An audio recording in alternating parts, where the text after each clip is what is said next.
প্রায় 100 বছর আগেকার কথা। সন্ধে হয় হয়, পশ্চিম আকাশে তখনও সোনালি আলো ঝিকমিক করছে, কিন্তু মাটির ওপর অন্ধকার নেমে এসেছে। গাছপালার চেহারা কালো আর অস্পষ্ট হয়ে আসছে। দু একটা পাখি যাদের বাসায় ফিরতে দেরি হয়ে গেছে, তারা অস্ফুট আশঙ্কায় কিচমিচ করে ডাকতে ডাকতে দ্রুত পাখা নেড়ে উড়ে চলেছে। একজন পথিক মাঠের ওপর দিয়ে হেঁটে যাচ্ছে। তার অবস্থাও অনেকটা ওই বিলম্বিত পাখির মতন। ভোর থেকে সে হাঁটছে, কিন্তু এখনো পর্যন্ত একটা গ্রামে পৌঁছতে পারল না।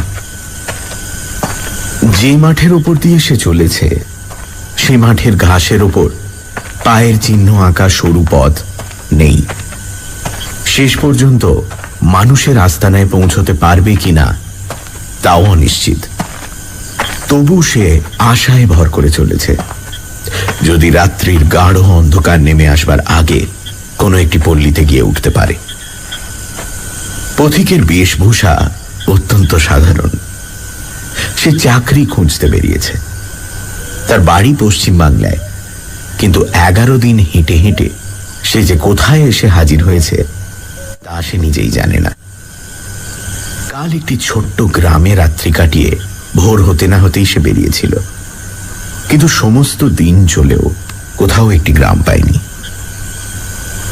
দুপুরে এক অশ্বত্থ গাছের তলায় বসে নিজের পুটুলিতে যেটুকু শুকনো চিড়ে বাঁধা ছিল তাই খেয়েছিল।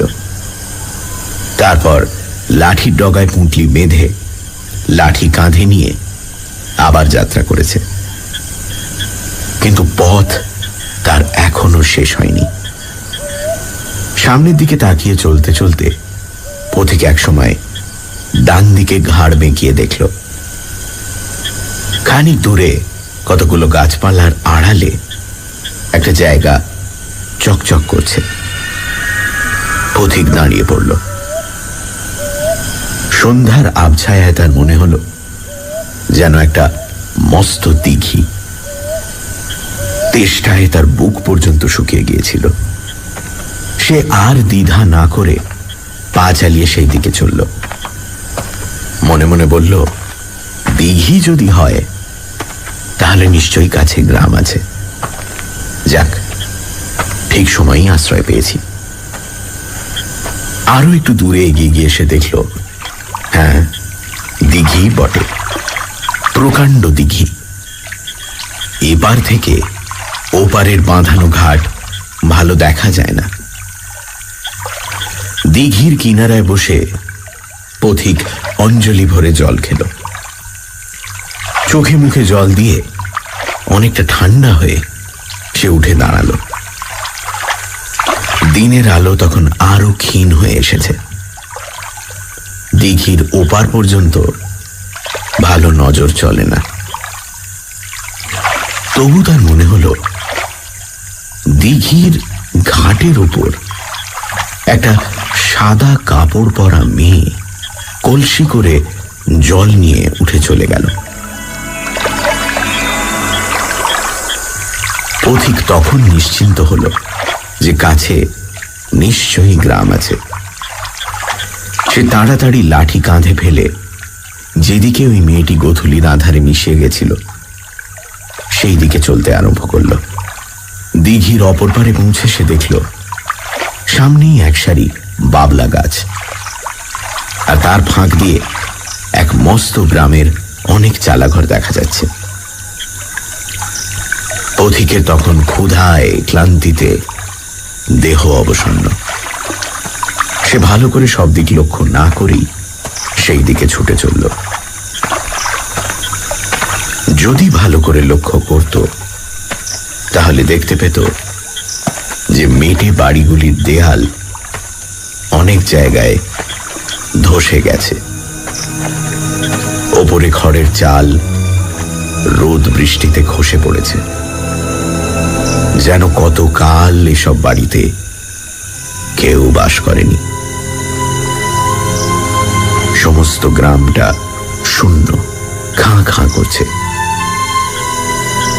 সন্ধে উত্তীর্ণ হয়ে যায়, তবু একটা বাড়িতেও প্রদীপ জ্বলছে না। এসব কিছুই সে লক্ষ্য করল না। গ্রামের সদর রাস্তা দিয়ে ঢুকেই সে দেখল সামনে একটা বড় খোড়ো বাড়ি।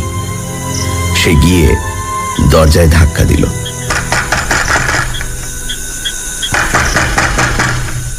জীর্ণ দরজা নড়বড় করে উঠল, কিন্তু ভেতর থেকে কোনো সাড়া শব্দ পাওয়া গেল না। তখন সে হাঁক দিয়ে বলল, কে আছো? একবার একবার বাইরে এসো। তবু সাড়া নেই। পথিক একটু আশ্চর্য হয়ে ভাবল, তাই তো, বাড়িতে কেউ নেই নাকি? তখন সে দরজায় জোরে একটা ধাক্কা দিল।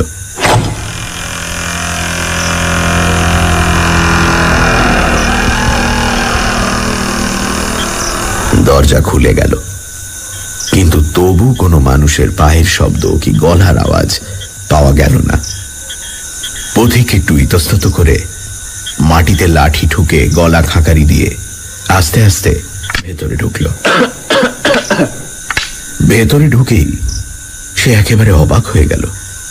এ কি, বাড়ির উঠোনে হাঁটু পর্যন্ত কাঁটা গাছ আর আগাছার জঙ্গল। ওদিকের ঘরগুলো সব অন্ধকার। পথিকের গা ছমছম করে উঠল। এ বাড়িতে কি কেউ থাকে না? পোড়ো বাড়ি। সে সাহসে ভর করে আর একবার ডাক দিল, বাড়িতে কেউ আছেন? এবার তার প্রশ্নের জবাব এলো। ওদিকের অন্ধকার ঘরের ভেতর থেকে কে যেন মেয়েলি গলায় বলল, কে গা তুমি? পথিকের এবার সাহস হলো, যাক, তাহলে বাড়িতে লোক আছে। সে বিনীতভাবে বলল, মা, আমি যাত্রী, অনেক দূর থেকে আসছি। আজ রাত্রির জন্য আমাকে থাকতে দিতে পারবে? ওদিক থেকে জবাব এলো, পারবো, তুমি বসো। কোথায় বসবে? চারিদিকে জঙ্গল। পথিক এদিক ওদিক তাকাচ্ছে, এমন সময় হঠাৎ দেখল তার ঠিক সামনে একটি স্ত্রী মূর্তি দাঁড়িয়ে আছে। এমন আচমকা স্ত্রীলোকটি এসে উপস্থিত হল যে পথিকের মনে হলো যেন ভোজবাজি। স্ত্রীলোকটির মুখ সে দেখতে পেল না, কারণ মুখ ঘোমটায় ঢাকা ছিল। সে তাড়াতাড়ি বলল, মা, তোমাদের পুরুষেরা কোথায়? তাদের তো কাউকে দেখছি না। স্ত্রীলোকটি ঘোমটার ভেতর থেকে বলল, পুরুষ? পুরুষ কেউ নেই, তুমি এসো না। স্ত্রীলোকটির পেছন পেছন পথিক দাওয়ার উপর উঠল। দাওয়াটি বেশ পরিষ্কার। সে পুঁটলি নামিয়ে খুঁটি ঠেসান দিয়ে বসল। স্ত্রীলোকটি বলল, তুমি সমস্ত দিন কিচ্ছু খাওনি? নিশ্চয়ই খিদে পেয়েছে। ঘরে ঠান্ডা ভাত আছে, খাবে? পথিক খুশি হয়ে বলল, তাহলে তো ভালো হয়, আবার রেঁধে খেতে গেলে অনেক দেরি হয়ে যাবে। সত্যি বড় খিদে পেয়েছে। ঘোমটা ঢাকা মেয়ে মানুষটি এতক্ষণ তার সামনে দাঁড়িয়েছিল, অকস্মাৎ অদৃশ্য হয়ে গেল। পথিক কিছুক্ষণ সেই দিকে তাকিয়ে রইল, তারপর ধড়মড় করে উঠে দাঁড়ালো। তার বুকের মধ্যে ঢিপ ঢিপ করতে লাগলো। পোড়ো বাড়ির মধ্যে এ কি অলৌকিক ব্যাপার! সে পালাবে কিনা ভাবছে, এমন সময় দূর থেকে আওয়াজ এলো, চলে যেও না, তুমি অতিথি, না খেয়ে গেরস্তের বাড়ি থেকে যেতে নেই। পথিক আবার বসে পড়ল। তার পা দুটো এমন কাঁপছিল যে সে আর দাঁড়িয়ে থাকতে পারল না। কিছুক্ষণ পরে ভাতের থালা হাতে করে স্ত্রীলোকটি তেমনি আশ্চর্যভাবে তার সামনে আবির্ভূত হল। থালাখানা তার সামনে নামিয়ে রেখে বলল, নাও, খাও। তারপর দেয়াল ঘেঁষে বসল। অন্ধকারে থালায় কি আছে পথিক কিছুই দেখতে পাচ্ছিল না। কম্পিত স্বরে বলল, একটা বাতি নেই? জবাব এলো, বাড়িতে তেল নেই। ভয়ে পথিকের গলা বুজে এসেছিল। তবু সে থালায় যা ছিল তাই তুলে মুখে দিতে লাগলো। কিন্তু কি যে খাচ্ছে তা বুঝতে পারল না। কিছুক্ষণ সব নিস্তব্ধ।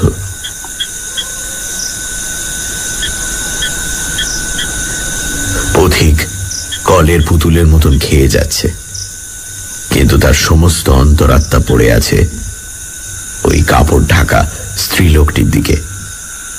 তাকে ভালো করে দেখতে পাচ্ছে না। মাঝে মাঝে সন্দেহ হচ্ছে হয়তোবা আবার অদৃশ্য হয়ে গেছে। শেষে আর নীরবতা সহ্য করতে না পেরে সে বলে উঠল, গ্রামের নাম কি? বীরগা। পথিক চমকে উঠল। বীরগাঁ? তার মনে পড়ে গেল কাল রাত্রে আগের গ্রামে এসে শুনেছিল যে অঞ্চলে বীরগাঁ বলে এক মস্ত গ্রাম ছিল। 5 বছর আগে প্লেগ মহামারীতে একেবারে শূন্য হয়ে গেছে। সেই থেকে সেখানে আর মানুষ বাস করে না। এই সেই বীরগাঁ? হঠাৎ প্রশ্ন এলো।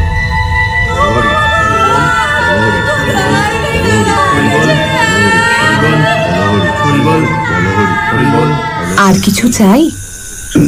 না না বলে পথিক উঠবার উপক্রম করল। অন্ধকার থেকে আবার আওয়াজ এলো, উঠো না, তোমার এখনো পেট ভরেনি। শুধু নুন দিয়ে পান্তা ভাত কি খাওয়া যায়? তোমাকে একটা লেবু এনে দিই, কেমন? গাছেই আছে। পথিক কোনো জবাব দিতে পারল না। কিন্তু তারপরই যে ব্যাপার ঘটল তাতে তার মাথার চুল সজারুর কাঁটার মতো খাড়া হয়ে উঠল। আবছা অন্ধকারে সে দেখল একটা হাত লম্বা হয়ে ঠিক তার কাঁধের পাশ দিয়ে বেরিয়ে গেল। উঠোনের এক কোণে প্রায় 20 হাত দূরে একটা পাতি লেবুর গাছ ছিল। সেই গাছ থেকে লেবু পেড়ে হাতখানা আবার ফিরে এলো। এই নাও লেবু। বাবা গো বলে পথিক দাওয়ার ওপর লাফিয়ে পড়ল। তারপর উঠি কি পড়ি করে ছুটতে আরম্ভ করল। তার পুঁটলি আর লাঠি সেখানেই পড়ে রইল। ক্ষীণ একটা স্বর সে শুনতে পেল, যেও না, যেও না, যেও না। পথিকের তখন আর দিক বেদিক জ্ঞান নেই। সে রাস্তায় বেরিয়ে গ্রামের ভেতর দিয়ে ঊর্ধ্বশ্বাসে ছুটতে লাগলো। রাস্তার দুধারে বাড়িগুলো অস্পষ্টভাবে তার পাশ দিয়ে সরে যেতে লাগলো। কোনোটা ভেঙে পড়েছে, কোনোটা অতি কষ্টে দাঁড়িয়ে আছে, কিন্তু কোথাও একটি জীবন্ত প্রাণীর সাড়া নেই, যেন পরিত্যক্ত মশান। তখন রাত্রি গাঢ় হয়ে নেমে এসেছে। আকাশে চাঁদ নেই, কেবল কয়েকটা নক্ষত্র মিটমিট করে জ্বলছে। পথিক হোঁচট খেয়ে 2 বার পড়ে গেল, কিন্তু তার গতি কমল না। গড়াতে গড়াতে উঠে আবার দৌড়তে লাগলো। তার মনে হতে লাগলো যেন সেই সাদা কাপড় পরা মূর্তিটা এখনো তার পেছন পেছন ছুটে আসছে, এখনই লম্বা হাত বাড়িয়ে তার গলা টিপে ধরবে। এমনি ভাবে অনেকক্ষণ দৌড়বার পর পথিক গ্রাম পেরিয়ে একটা ফাঁকা জায়গায় এসে পৌঁছল। চোখে সে কিছুই দেখতে পাচ্ছিল না, কান ভোঁ ভোঁ করছিল, বুকের ভেতর দুম দুম করে মুগুরের ঘা পড়ছিল, যেন এইবার হৃৎপিণ্ডটা ফেটে যাবে। সে 3য়-বার হোঁচট খেয়ে পড়ে গেল, কিন্তু আর তার উঠে পালাবার শক্তি ছিল না। সে কিছুক্ষণ মাঠের মাঝখানে মুখ গুঁজে পড়ে রইল। এইভাবে পড়ে থেকে হৃৎপিণ্ডের উন্মত্ত স্পন্দন যখন একটু কমে এসেছে, তখন সে মুখ তুলে আস্তে আস্তে উঠে বসল। চারিদিকে গাঢ় অন্ধকার আলকাতরা মাখানো দেওয়ালের মতন তাকে ঘিরে আছে। কোনো দিকে কিচ্ছু দেখা যায় না। এমনকি যে গ্রাম ছেড়ে সে পালিয়ে এসেছে সে গ্রাম তার পেছনে কি সামনে কি পাশে তাও সে আন্দাজ করতে পারল না। কিন্তু এই জনমানব শূন্য দেশে ঘুটঘুটে কালো মাঠের মাঝখানে মানুষ কতক্ষণ একলা বসে থাকতে পারে? পথিক টলতে টলতে উঠে দাঁড়ালো। হাঁটু দুটো তার ভেঙে পড়েছিল, কিন্তু তবু এই ভয়ঙ্কর জায়গা ছেড়ে তাকে পালাতেই হবে। একটা দিক ঠিক করে সে যতদূর সম্ভব দ্রুত চলতে লাগলো, কিন্তু বেশি দূর তাকে যেতে হলো না। 5 মিনিট চলবার পরই সে মানুষের গলার আওয়াজ শুনতে পেল, যেন কাছেই কোথাও অনেকগুলো লোক একসঙ্গে বসে জটলা করে গল্প করছে। তাদের গলার আওয়াজ ক্ষীণ কিন্তু স্পষ্ট। পথিকের মন আশায় ভরে উঠল। সে ভাবল দৌড়তে দৌড়তে নিশ্চয়ই কোনো লোকালয়ের কাছে এসে পড়েছে। সে আগ্রহ ভরে কান খাড়া করে সেই শব্দ যেদিক থেকে আসছিল সেই দিকে চলতে লাগলো। শব্দের দিকেই তার লক্ষ্য ছিল, তাই তার পথ যে ক্রমে ঢালু হয়ে নিচের দিকে নেমে চলেছে তা সে খেয়াল করল না। ছোট ছোট বাবলার ঝোপে তার গা ছড়ে যেতে লাগলো, পায়ে কাঁটা বিঁধতে লাগলো। তাও সে অগ্রাহ্য করে শুধু শব্দ লক্ষ্য করে ছুটে চলল। ক্রমশ একটা স্যাঁতস্যাঁতে উদ্ভিদ পচা গন্ধ তার নাকে আসতে লাগলো। একটা ভিজে নিঃশ্বাস রোধকর বাতাস তার গায়ের ওপর দিয়ে বয়ে গেল। এদিকে পায়ের নিচে মাটিও ক্রমে নরম তলতলে হয়ে আসছে। চলতে গিয়ে পা বসে যাচ্ছে, যেন দুর্গন্ধ পাঁকে ভরা জলার দিকেই সে এগিয়ে যাচ্ছে।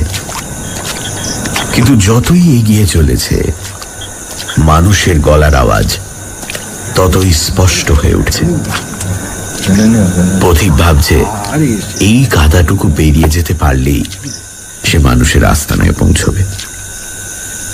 হঠাৎ একটা আশ্চর্য ব্যাপার দেখে সে এক বাবলার ঝোপের আড়ালে থমকে দাঁড়িয়ে পড়ল।